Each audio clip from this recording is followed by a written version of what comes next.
تمام حضرات وہ دعا پڑھ لیجئے جو ہر درس سے پہلے ہم پڑھا کرتے ہیں. بسم اللہ توکلت علی اللہ لا حول ولا قوت الا باللہ. درود پاک پڑھیے. الصلاۃ والسلام علیک یا سیدی یا رسول اللہ وعلی آلک واصحابک یا سیدی یا نبی اللہ. مولا صلی وسلم دائما ابدا علی حبیبک خیر الخلق کلہم محمد صلی اللہ علیہ سید الکونین والثقلین والفریقین من عرب ومن عجم. اللہ تبارک و تعالیٰ کے فضل و کرم سے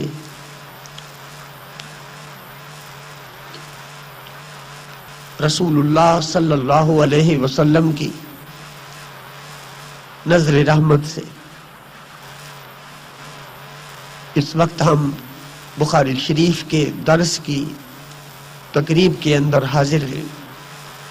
اللہ تعالی ہماری حاضری کو اپنی بارگاہ میں شرف قبولیت عطا فرمائے.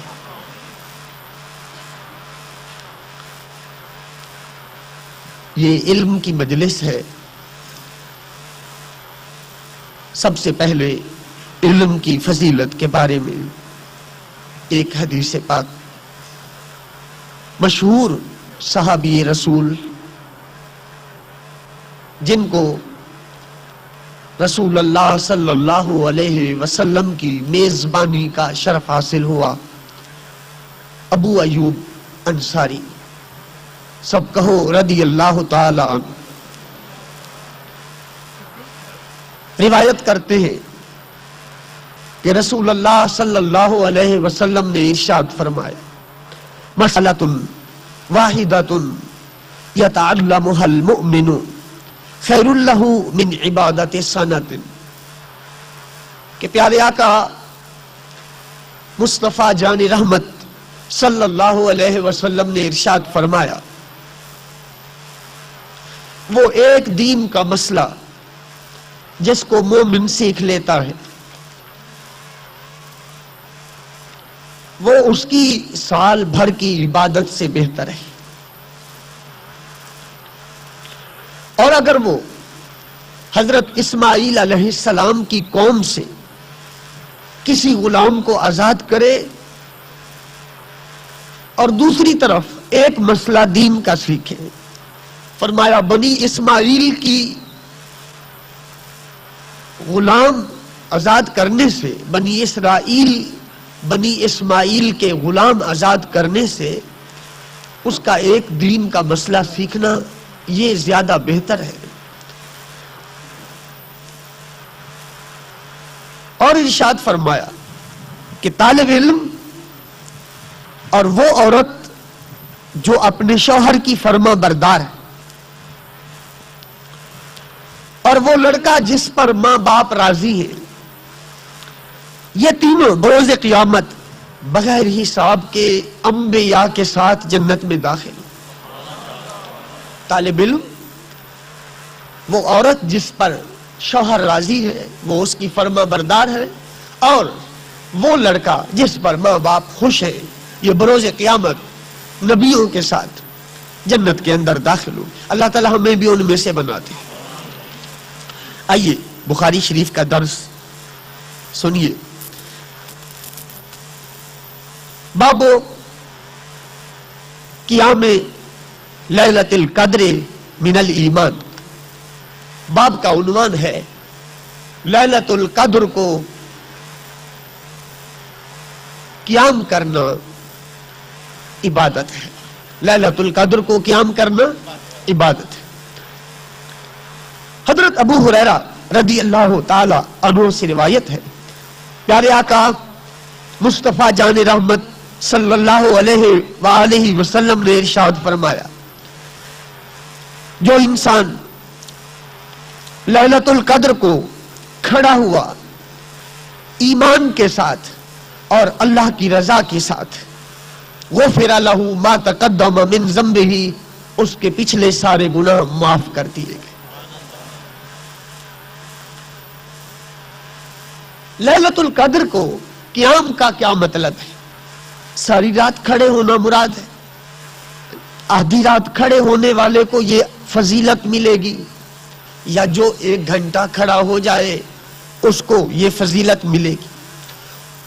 بخاری شریف کے شارحین نے لکھا ہے کہ افضل تو یہی ہے کہ ساری رات لیلۃ القدر کو قیام میں گزار دے، نوافل پڑھتے گزار دے۔ لیکن اگر کوئی انسان برداشت نہ کر سکتا، کھڑے ہونے کی اس کو قدرت نہ ہو، یا کوئی مجبوری ہو، یا ماں باپ کی طرف سے اجازت زیادہ دیر جاگنے کی نہ ہو، صرف باجماعت عشاء کی نماز جو لیلۃ القدر کو پڑھ لے گا اس کو بھی یہ فضیلت حاصل ہو جائے گی۔ دوسرا باب، باب الجہاد من الایمان، جہاد کرنا یہ ایمان کی نشانی۔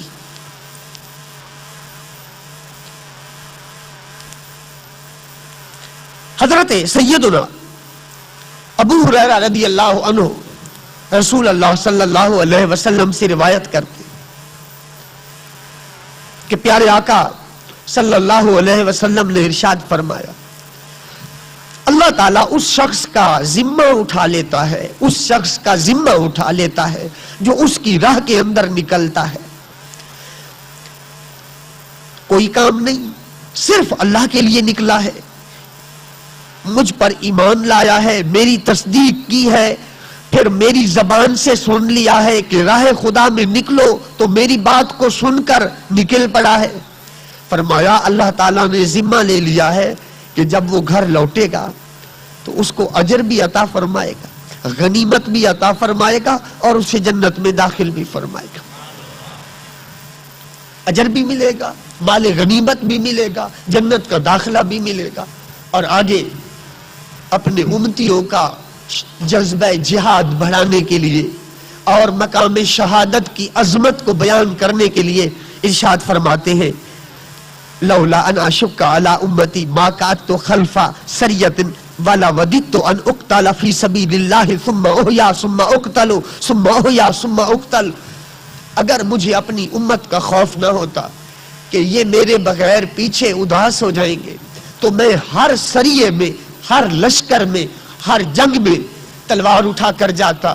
میری یہ تمنا ہے، میری یہ خواہش ہے، مجھے یہ چیز پسند اور محبوب ہے کہ میں اللہ کی راہ میں نکلوں، میں لڑوں، مجھے شہادت دی جائے، پھر زندہ کیا جائے، پھر شہادت دی جائے، پھر زندہ کیا جائے، پھر شہادت دی جائے، اس طرح قیامت قائم ہو جائے، مجھے یہ بہت پسند ہے۔ اللہ اکبر، شہادت کا بڑا درجہ ہے۔ میرے شیخ طریقت حضرت مولانا محمد الیاس صاحب دعا کے آخر میں فرماتے ہیں، بقی میں مدفن، مدینہ میں ایمان و عافیت کے ساتھ شہادت کی موت عطا فرما۔ ہر دعا میں ان کا یہ تقیہ کلام، بقی میں مدفن اور مدینہ شریف میں ایمان و عافیت کے ساتھ شہادت کی موت عطا فرما۔ حضرت خالد بن ولید سب کہو رضی اللہ تعالی،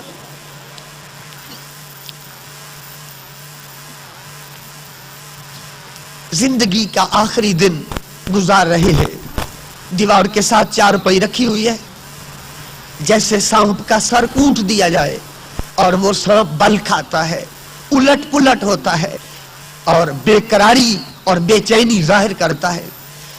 اسلام کے مشہور جرنیل جس نے دنیا کے 2 حصے فتح کیے تلوار سے، بستر پر مارے ہوئے سانپ کی طرح بل کھا رہے ہیں، قرار نہیں ہے۔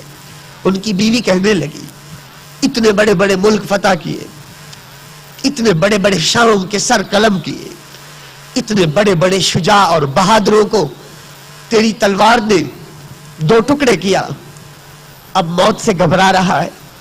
تو حضرت خالد رضی اللہ تعالیٰ عنہ چیخے اور کہا، نہیں اے نادان عورت، میں موت سے نہیں ڈر رہا، بلکہ میں نے موت کو ہر میدان میں ڈھونڈا، ہر وادی میں ڈھونڈا، میں نے ہر مارکے میں موت کو ڈھونڈا، ہر جنگ، ہر غزوے میں نے موت کو تلاش کیا۔ مجھے موت نہ عرب میں آئی نہ عجم میں آئی۔ میری تمنا تھی کہ میں اللہ کے دین کی خاطر، نبی پاک کی عزت کی خاطر دشمن کافر کے ساتھ لڑتے ہوئے مارا جاؤں تاکہ مجھے شہادت کا درجہ ملے۔ آج میں بزدلوں کی طرح بسترے پر مر رہا ہوں۔ مجھے اگر کوئی دکھ ہے تو یہ دکھ ہے، اگر کوئی قلق ہے تو یہ قلق ہے، اگر کوئی تکلیف ہے تو یہ تکلیف ہے، مجھے اور کوئی تکلیف نہیں۔ میں موت سے ڈرنے والا ہوتا میں کبھی میدان جنگ میں نہ اترتا، میں کسی محاذ میں نہ جاتا۔ میں نے بڑے بڑے مارکے فتح کیے، میں نے وہ جنگیں لڑی ہیں کہ ہم 400 تھے اور دشمن 2 لاکھ تھا، ہم نے وہاں بھی حوصلہ نہیں ہارا۔ آج میرا رونا صرف اس لیے ہے کہ مجھے شہادت کی موت نہیں آ رہی، میں ایک بزدل انسان کی موت مر رہا ہوں۔ یہ صحابی رسول کا جذبہ ہے شہادت کا۔ آج کچھ لوگوں نے محرم میں ایک عجیب غریب حلیہ دھار لیا ہے اور ایک عجیب طریقے سے وہ امام حسین کا غم مناتے ہیں۔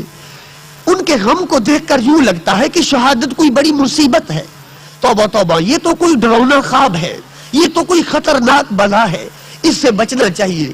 حالانکہ شہادت کوئی ڈراؤنا خواب نہیں ہے، کوئی بلا نہیں ہے۔ یہ وہ مرتبہ ہے کہ سب نبیوں کے نبی، اللہ کے محبوب، کائنات کی تخلیق کا سبب حقیقی حضرت محمد الرسول اللہ صلی اللہ علیہ وسلم فرما رہے ہیں، میری تمنا یہ ہے کہ میں اللہ کی راہ میں مارا جاؤں، پھر زندہ کیا جاؤں، پھر مارا جاؤں، پھر زندہ کیا جاؤں۔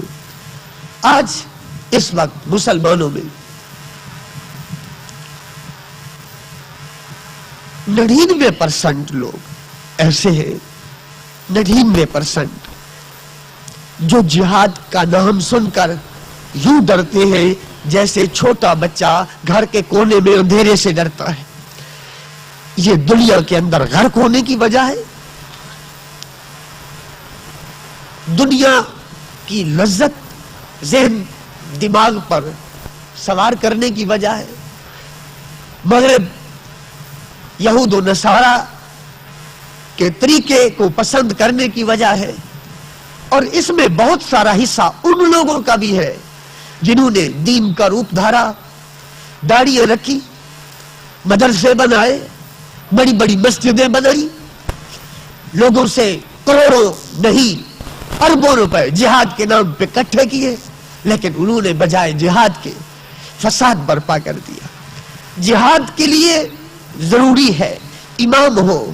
آج کون سا امام ہے مسلمانوں کا؟ جہاد کے لیے ضروری ہے کہ کافر کو پیشگی اطلاع دی جائے، اس کو اسلام کی دعوت دی جائے، اگر نہ مانے تو پھر حملہ کیا جائے۔ جہاد کے لیے ضروری ہے کہ پچھلی رات کو کافروں کے ملک جایا جائے، فجر کی اذان پڑھی جائے، اگر لوگ تمہاری اذان سن کر آ جائیں تو ان کے ساتھ جہاد نہ کیا جائے، اور اگر وہ نہ ہوئے نماز کے لیے تو پھر ان کے ساتھ جنگ کی جائے، لیکن ان کے بچوں اور عورتوں کو کچھ نہ کہا جائے، ان کے بوڑھوں کو کچھ نہ کہا جائے۔ جہاد کے لیے ضروری ہے کہ تمہاری فوج نہ ہو، تمہاری سرحدیں محفوظ نہ ہو۔ آج سب کچھ ہے، سرحدیں محفوظ ہیں، ہماری آرمی ہے، مسلمانوں کا کوئی امام نہیں ہے، تو پھر ان لوگوں نے ٹولیاں بنا لی، ان کے اپنے اپنے مفادات تھے، ان کا اپنا اپنا مقصد اور ایجنڈا تھا، اور انہوں نے جا کر 2-4 بزدل ہندوؤں کو مارا یا عیسائیوں کو مار دیا۔ ورلڈ ٹریڈ سینٹر میں کچھ یہودی تھے، کچھ مسلمان تھے۔ اس ایک عمارت کو گرانے کے پاداش میں آج پوری دنیا اسلام جل رہی ہے، اور ہر گھر، ہر گلی، ہر محلے سے دھواں اٹھ رہا ہے۔ نہ بوڑھوں کو قرار ہے، نہ بچوں کو سکون، نہ عورتوں کی عزت محفوظ ہے، نہ جوانوں کا کوئی وقار ہے۔ ایسے جہادیوں سے بھی خدا بچائے جنہوں نے جہاد کو بدنام کرنے میں بہت کردار ادا کیا ہے۔ جہاد ایک پاکیزہ جذبہ ہے، جہاد ایک مقدس جذبہ ہے، جہاد مسلمانوں کی عزت ہے۔ میرے اور تمہارے آقا، سب نبیوں کے داتا، رسولوں کے آقا، اللہ کے حبیب نے ارشاد فرمایا، میری امت اس وقت تک عزت کے ساتھ جیے گی جب تک جہاد کرتی رہے گی. میری امت اس وقت تک عزت کے ساتھ جیے گی جب تک جہاد کرتی رہے گی. بغدادی مسجد سے اٹھنے والی آواز پر کوئی گرفت کر سکتا ہے, کسی بھی عالم دین کے نقطۂ نظر سے کوئی اختلاف کر سکتا ہے, کوئی بھی مفکر اسلام غلطی سے محفوظ نہیں ہو سکتا. ہر ایک کی بات سے اختلاف کیا جاتا ہے, لیکن اس کی بات سے کون اختلاف کرے جس کے لبوں سے خدا کا کلام نکلتا ہے, جو اللہ کی مرضی کے بغیر بولتا نہیں ہے. اس میرے اور تمہارے نبی نے فرمایا میری امت اس وقت تک عزت کے ساتھ جیے گی جب تک جہاد کرتی رہے گی. لیکن جہاد جہاد ہو, جہاد فساد نہ ہو. محمود غزنوی نے جہاد کیا, ملک بھی دیے عزت بھی دی. محمد بن قاسم نے جہاد کیا, ملک بھی دیے عزت سے ہمارے سر بھی بلند کیے. صلاح الدین ایوبی نے جہاد کیا, ملک بھی فتح کیے, مسلمانوں کا وقار بھی بلند کیا. یہ چند نام نہاد لوگ اپنی دنیا کی خاطر, اپنے مفادات کی خاطر اور انگریزوں کے ایجنڈے پر عمل کرتے ہوئے امریکہ کے کہنے پہ کبھی روس کے خلاف لڑتے ہیں, کبھی رشیا اور انڈیا کے کہنے پہ کسی کے خلاف لڑتے ہیں. مسلمان اللہ اور اللہ کے رسول کی رضا کے لیے لڑتا ہے. میں کہنا یہ چاہتا ہوں کہ افسوس کہ آج اس جہاد کو بدنام کیا گیا ہے جس کے کرنے کے لیے میرے آقا تڑپ رہے ہیں. اس شہادت کے آج کوئی نزدیک نہیں جاتا جس کی خاطر نبی پاک یہ آرزو فرما رہے ہیں, اے اللہ میری یہ تمنا ہے مجھے تو زندگی دے, پھر شہادت دے, پھر زندگی دے, پھر مجھے شہادت دے, حتیٰ کہ یہ سلسلہ قیامت تک قائم رہے. اللہ اکبر. حضرت جابر بن عبداللہ انصاری کہیے رضی اللہ عنہ,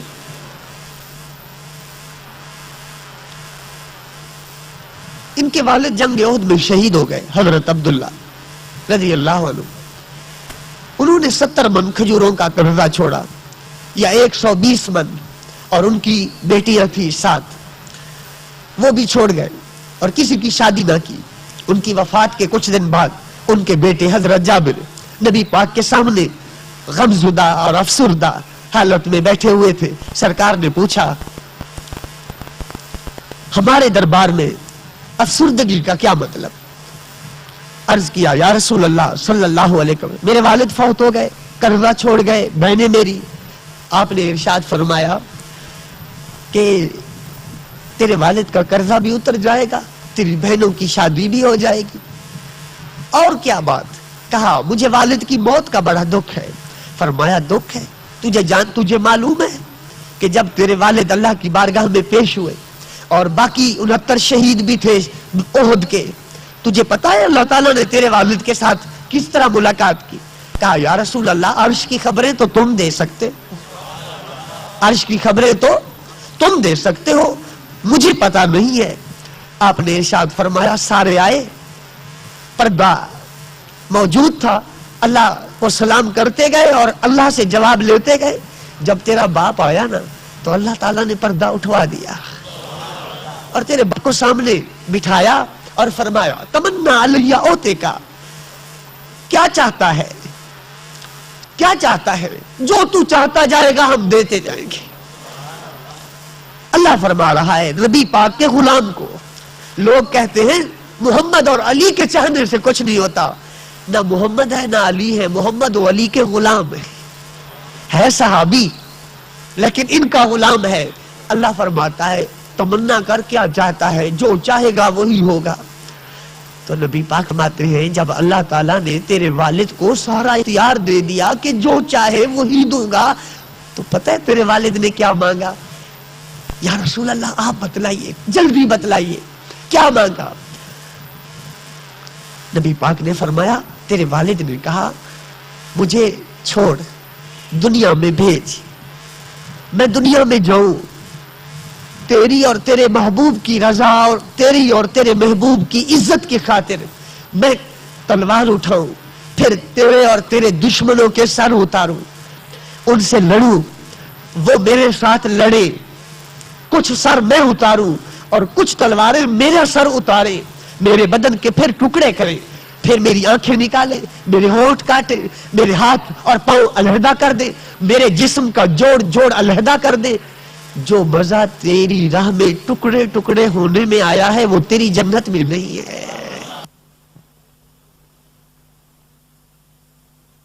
میرے والد نے جو کچھ کیا اچھا کیا یا نہیں کیا؟ تو حضرت جابر روتے روتے ہنس پڑے. کہا یا رسول اللہ میں تو یہ سمجھ رہا تھا کہ میرے والد کو بڑی تکلیف ہوئی. اصل میں حضرت جابر کے والد کی لاش کا مصلح کیا گیا تھا اور ان کے جسم پر بہت زیادہ زخم تھے، اس لیے ان کے بیٹے کو دکھ تھا. تو میرے آقا نے فرمایا اس ظاہری دکھ نہ دیکھ، حقیقی لذتوں کو دیکھ، قدرت کے انعامات کو دیکھ. چنانچہ نبی پاک صلی اللہ علیہ وسلم نے فرمایا جب کھجورے پھل دے مجھے گھر لے جانا. حضرت جابر جب کھجورے پک گئی نبی پاک کو لے گئے. حضرت جابر کہتے ہیں ساری کھجوریں اتاری گئی جیسے چھوٹی بکری سکڑ کر بیٹھے جتنا اس کا جسم ہوتا ہے. ٹوٹل کھجوریں اتنی تھی، بمشکل 20 اور 25 سیر ہوں گی. نبی پاک نے فرمایا اوپر کپڑا ڈال دے. کپڑا ڈال دیا. فرمایا لیا جو تیرے والد کے قرض خواہ ہیں ان کو بلا. حضرت جابر کہتے ہیں خدا کی قسم قرض خواہ آتے گئے، کوئی 10 من والا تھا، کوئی 15، کوئی 20، کوئی 30 والا. میرے آقا ساروں کو بھر بھر کے پورا تول کے دیتے گئے. 120 من کھجورے سب قرض خواہ لے چکے تھے، وہ کھجوریں اسی طرح موجود تھی. اور پھر مجھے کبوتری کے انڈے کے برابر سونا منگوا کر زبان مبارک کو لگا کے دیا. فرمایا جاؤ اور اپنی بہنوں کی شادی کر دو. تو میں نے اپنی بہنوں کی شادی بھی کر دی اور سونا بھی اسی طرح ہمارے گھر میں بچا رہا. یہ دربار محمد ہے، یہاں ملتا ہے بن مانگے. ارے ناداں یہاں دامن کو پھیلایا نہیں کرتے. جہاد کی بڑی فضیلت ہے، لیکن جہاد صحیح معنوں میں کیا جائے. درود پاک پڑھیے.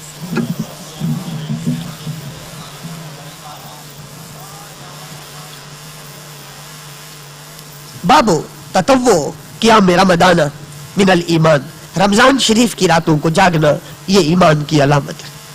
سیدنا ابو ہریرہ، لوگوں کے ذہن میں سوال آتا ہے یہ ابو ہریرہ ہی آتا ہے، کوئی اور بھی آ جائے، اسی کی باری آئے گی اور کوئی بھی نہیں آئے گا؟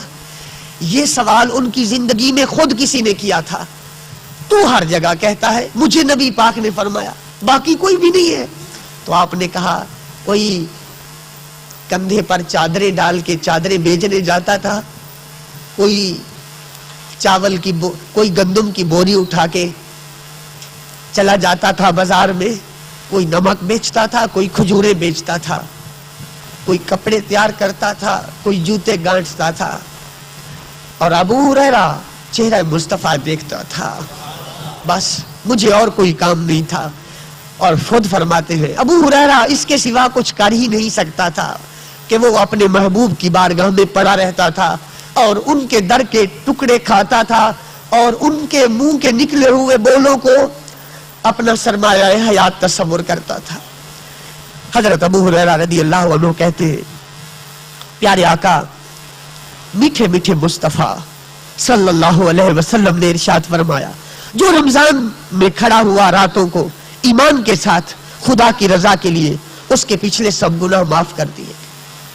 پہلی حدیث لیلۃ القدر والی اور یہ حدیث، اس میں یہ بیان کیا گیا ہے کہ ان راتوں میں جو کھڑا ہو قیام کرے بھلے 2 رکعت ہی پڑھ لے تو اس کے گناہ بخش دیے جاتے ہیں. یہ کون سے گناہ ہیں؟ علماء کرام نے یہاں پر بڑی بحث کی ہے.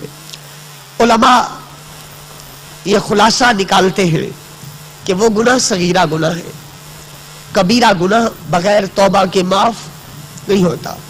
اور دوسرا یہ وہ گناہ بخشے جاتے ہیں جن کا تعلق اللہ تعالیٰ کے حقوق کے ساتھ ہوتا ہے، نماز نہیں پڑھی وغیرہ وغیرہ.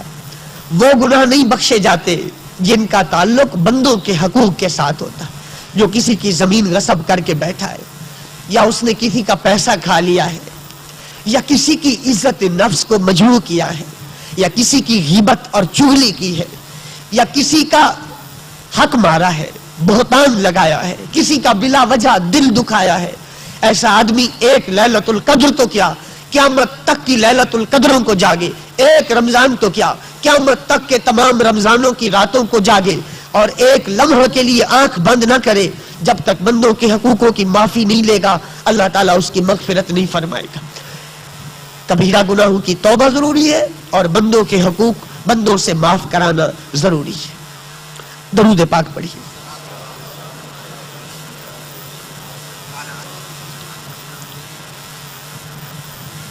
اللہ اکبر۔ رمضان کے روزے رکھنا رب کی رضا کی خاطر ایمان ہے۔ وہی ابو ہریرہ رضی اللہ عنہ، پیارے آقا صلی اللہ علیہ وسلم نے ارشاد فرمایا، جس نے رمضان کے روزے رکھے ایمان اور خدا کی رضا کے لیے اس کے سب گناہ معاف کر دیے گئے۔ یہی گناہ صغیرہ ہے اور اللہ تعالیٰ کے حق ہے، بندوں کے حق، اور کبیرہ گناہ بغیر توبہ کے معاف نہیں ہوتے۔ کیا وہ بندہ جو روزہ نہیں رکھ سکتا اس کو بھی یہ سعادت ملے گی؟ جی ہاں، جو مجبور ہے، معذور ہے، روزہ نہیں رکھ سکتا اور روزے کا فدیہ دیتا ہے، کسی کو روزہ رکھواتا ہے، یا غریب ہے روزہ بھی نہیں رکھوا سکتا اور رکھ بھی نہیں سکتا، میرے رب کے دروازے بہت وسیع ہیں، وہ رحمت عام ہے اس کی، وہ دلوں کو دیکھتا ہے، ظاہر کو ہم دیکھتے ہیں، وہ دلوں کو دیکھتا ہے، اس کو بھی پورا پورا اجر اور ثواب عطا فرمائے۔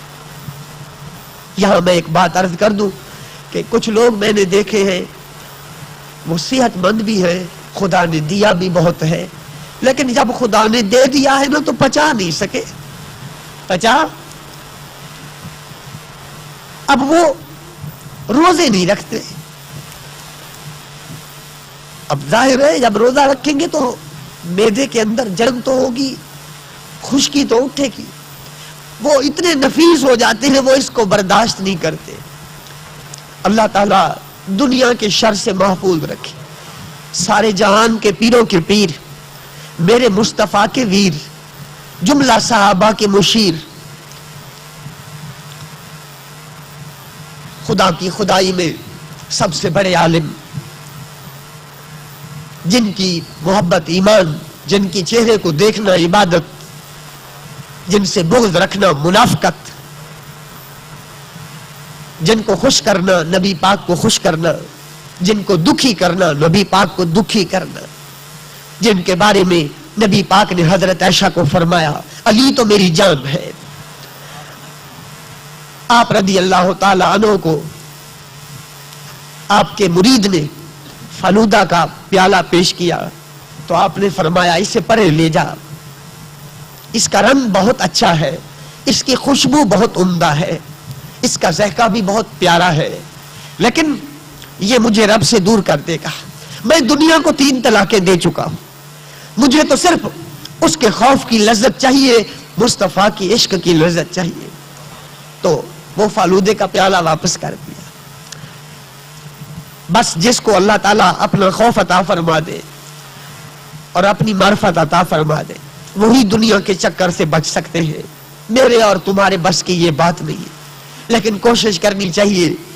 خدا اگر رزق دولت دے، نہ صرف خود روزے رکھو باقیوں کو بھی رکھواؤ، چاہے جائے کہ خود چھوڑ کر اور بہانہ بنا کر روزے چھوڑنا شروع کر دو۔ نبی پاک نے ارشاد فرمایا جو شخص رمضان کا ایک روزہ بلا وجہ چھوڑے گا، قیامت تک ہر دن روزہ رکھتا رہے، اس ایک روزے کا کفارہ نہیں بن سکتا۔ درود پاک پڑھیے۔ وقت بھی قریب آ رہا ہے اور آج تو سوال جواب کا مختصر حلقہ بھی ہوگا۔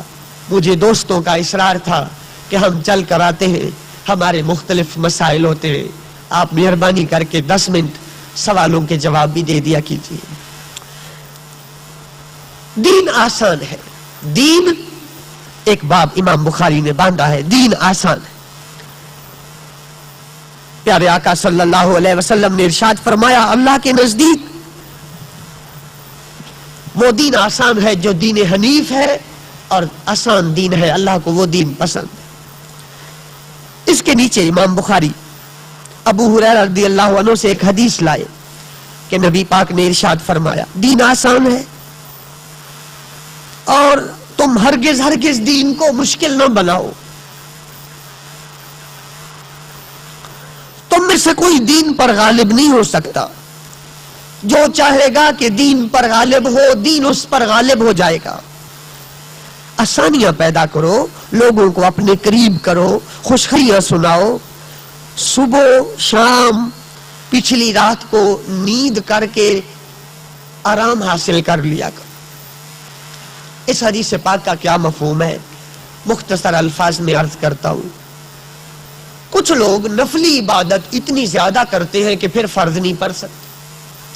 نبی پاک نے ان کو منع فرما دی کہ دیکھو مختصر عبادت کرو، آسان عبادت کرو، لمبے لمبے سجدوں اور قیاموں کی خدا کو ضرورت نہیں. اتنا قیام کرو کہ تم پھر فرض بھی پڑھ سکو. وہ آدمی تہجد نہ پڑھے جو تہجد پڑھتا ہے اور فجر کی نماز باجماعت چھوڑ دیتا ہے. فرمایا تم اپنے آپ پر تنگی سوار نہ کرو، اپنے آپ پر شدت نہ کرو، اپنے آپ پر تکلیف کو سوار نہ کرو. وہ عبادت کرو جو تم خوشی سے، آسانی سے اور دل لگی سے کر سکتے ہو. لہذا اگر تم یہ چاہو کہ ہم تو عبادت ضرور کریں گے، فرمایا اگلی حدیث میں آ رہا ہے تم تھک جاؤ گے، میرا رب نہیں تھکے گا. تم رنجیدہ ہو جاؤ گے، میرا رب رنجیدہ نہیں ہوگا. اتنے نوافل نہیں پڑھنے چاہیے کہ انسان فرضی عبادت نہ کر سکے. پھر نبی پاک نے ایک مثال دی ہے. ارشاد فرمایا اگر مسافر چلتا ہی رہے چلتا ہی رہے چلتا ہی رہے، کہیں رکے نہ تو آخر تھک کر گر پڑے گا. فرمایا مسافر جب سفر کرتا ہے تو اس کو چاہیے کچھ تو صبح ٹھنڈے وقت آرام کر لے، گرم وقت میں کچھ پچھلے ٹائم کو آرام کر لے، کچھ پچھلی رات کو کر لے، تاکہ اس کا سفر جاری رہے. اور اگر تم سفر ہی کرتے رہو گے 2-3 دن بعد تھک کر گر پڑو گے. اسی طرح عبادت بھی کرو، آرام بھی کر لیا کرو، گھر میں بھی وقت دیا کرو، بچوں کو بھی وقت دیا کرو، تاکہ تم عبادت سے اچاٹ نہ ہو جاؤ. اچاٹ ہو جاؤ گے، تنگ ہو جاؤ گے، نفرت ہو جائے گی. پھر نتیجہ یہ نکلے گا جو 4 سجدے کرتے تھے اس سے بھی گئے، پھر فرضوں کے قریب بھی نہیں آؤ گے، جمعہ بھی نہیں پڑھو گے. اللہ تعالیٰ کو ایسی عبادت کی ضرورت نہیں کہ انسان فرضوں کو بھی چھوڑ بیٹھے.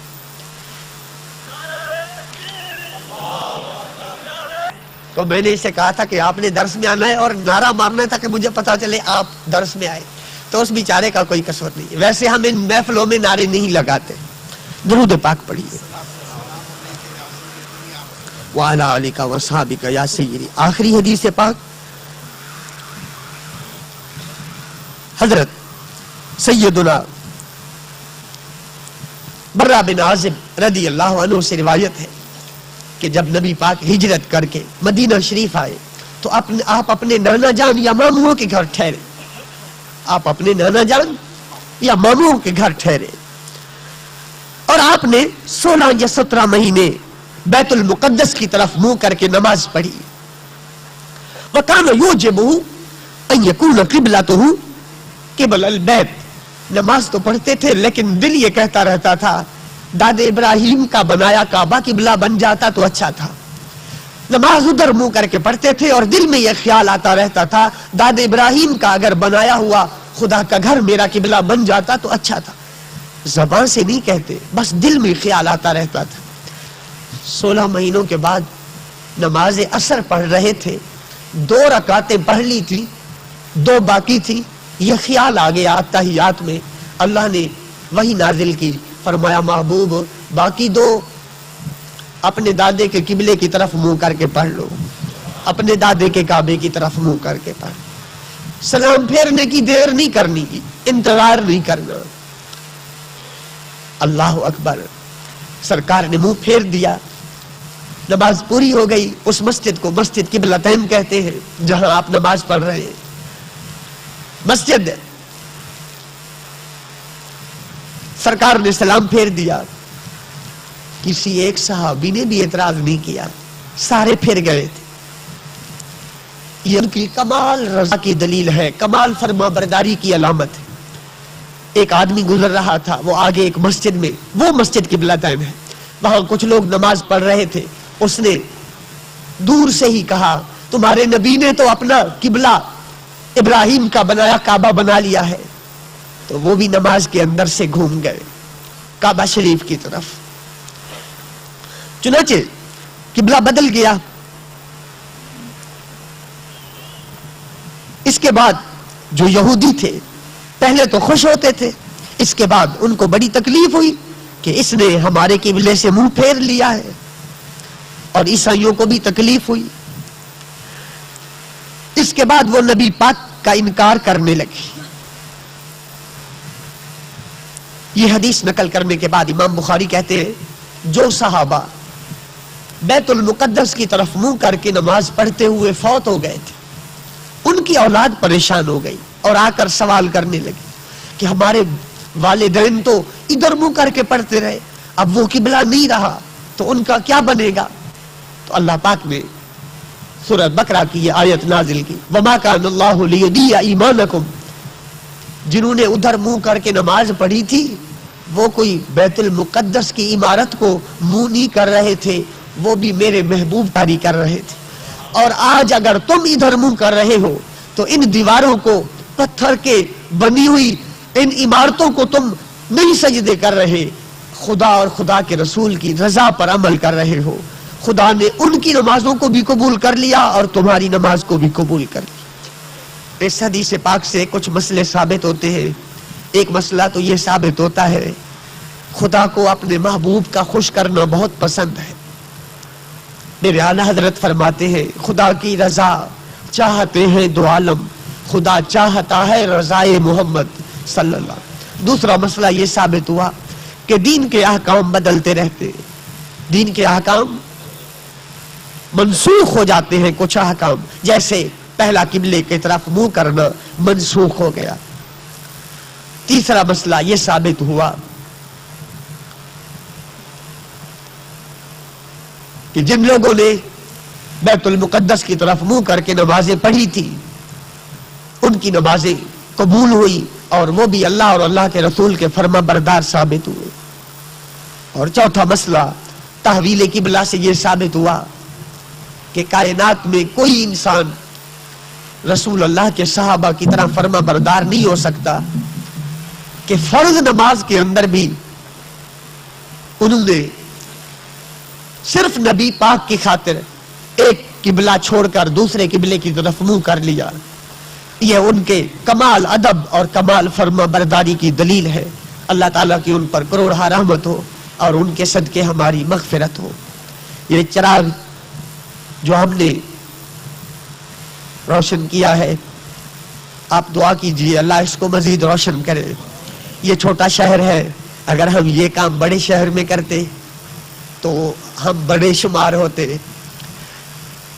بلف تو وہی ہوتا ہے جب ایک دیہاتی کی کٹیا پہ لٹکا ہوتا ہے تو کوئی بھی نہیں دیکھتا، اور اگر کسی کی خوبصورت کوٹھی میں مناسب جگہ پہ لگاؤ تو سارے اس کو خوبصورتی اور موزونیت کو دیکھتے ہیں.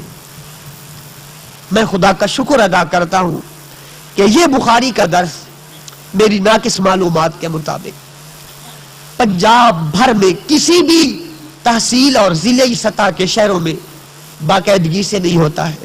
یہ اللہ تعالیٰ کی سعادت، اللہ تعالیٰ کی توفیق سے ہمیں سعادت ملی. اور انشاءاللہ آج پھر میں دیکھ رہا ہوں، میں خدا کا شکر کر رہا ہوں کہ درجنوں تو سادات کرام بیٹھے ہوئے. میں اللہ تعالیٰ کا کس طرح شکر ادا کر سکتا ہوں. درجن بھر سے زیادہ سادات کرام ہے اور تعداد دن بدن بڑھتی جا رہی ہے اور انشاءاللہ یہ سلسلہ بڑھتا چلا جائے گا. کوئی میری خاطر آتا ہے تو کبھی بھی نہ آئے، اور جو میرے نبی کی حدیث کی اذن آتا ہے وہ اگر آندھی بھی آ جائے تو ضرور آئے، کیونکہ ہم یہ درس باقاعدگی سے انشاءاللہ دیتے رہیں گے. صرف 10 منٹ ہے، اگر کسی نے دی صلی اللہ سیدنا محمد وعلی آل سیدنا محمد وبارک وسلم. یا ارحم الراحمین، اس درس کا ثواب، درود پاک کا ثواب، حاضرین نے جو اچھے کلمات منہ سے نکالے ان کا ثواب رسول اللہ صلی اللہ علیہ وسلم کی عالی جناب میں پیش کرتے ہیں، قبول فرما لیں. ان کی آل پاک کی جناب میں پیش کرتے ہیں، قبول فرما. ان کی ناموس اور عزت کے خاطر جو خاک اور خون میں ملے، اسلام کے جھنڈے شرق اور غرب میں گاڑے، لا الہ الا اللہ کا کلمہ اونچا کیا، ان صحابہ کرام کو ثواب پہنچا۔ نبی پاک صلی اللہ علیہ وسلم کی ازواج مطہرات، شہزادگان، شہزادیوں کو ثواب پہنچا۔ آپ کے والد کریم سیدنا عبداللہ، آپ کی والدہ ماجدہ سیداتنا آمنہ رضی اللہ عنہما کو ثواب پہنچا۔ اے اللہ، ماں باپ، میرے آقا کے ماں باپ کے ساتھ میرے ماں پہ کرم کر دے، لوگوں کے ماں باپ پہ کرم کر دے، حسنین کریمین طیبین طاہرین کے ماں باپ کے صدقے ہمارے ماں باپ کو بخش۔ اے اللہ، ساری امت کو بالخصوص حضرت امام بخاری کو ثواب پہنچا دے، ان کی قبر کو نور علی نور بنا دے، ان کے فیوزات و برکات سے ہمیں حصہ عطا فرما دے۔ یہ جو کام شروع کیا ہے یا اللہ، ماحول نہیں ہے، رجحان نہیں ہے، بغیر ماحول کے، بغیر رجحان کے، صرف تیری رضا کے لیے یہ کام شروع کیا۔ جیسے اب تک برکت شامل حال رکھی ہے، اس کی تکمیل تک برکت شامل حال رکھ، اپنے بندوں کے دل دین کی طرف راغب کر، اس مسئلے میں ان کو ہمارا معاون بنا۔ اے اللہ، تو جانتا ہے، نہ دنیا کی خواہش ہے، نہ شہرت سے غرض ہے، نہ کوئی ہمارا مقصد ہے، مقصد ہے تو صرف یہی ہے، یہی ہے آرزو کہ تعلیم قرآن عام ہو جائے، ہر ایک پرچم سے اونچا پرچم اسلام ہو جائے۔ اے اللہ، اپنے محبوب کے دین کو عزت عطا فرما، جو تیرے محبوب کے دین کو عزت دیتے ہیں ان کو عزت عطا فرما۔ اے اللہ، قرآن اور سنت کا نور ہمیں نصیب فرما، گمراہی کی دلدل سے نکال، جاہلیت کی رسموں سے نکال، سنت کا شائدہ بنا۔ اے اللہ، وہ دین جو سب دینوں سے افضل ہے اور تو نے ہمیں عطا کیا ہے، ہمیں اس دین کی قدر کرنے والا بنا، ناقدری کرنے سے بچا۔ اے اللہ، اس محفل میں جتنے دوست ہیں سب کی نیک خواہشات پوری فرما۔ ایک دو بھائی ہیں جن کو اولاد نرینہ نہیں تو نے دی، اے اللہ، نبی پاک کے لالوں کے صدقے، زہرا پاک کے لالوں کے صدقے ان کو بھی لال عطا کر دے۔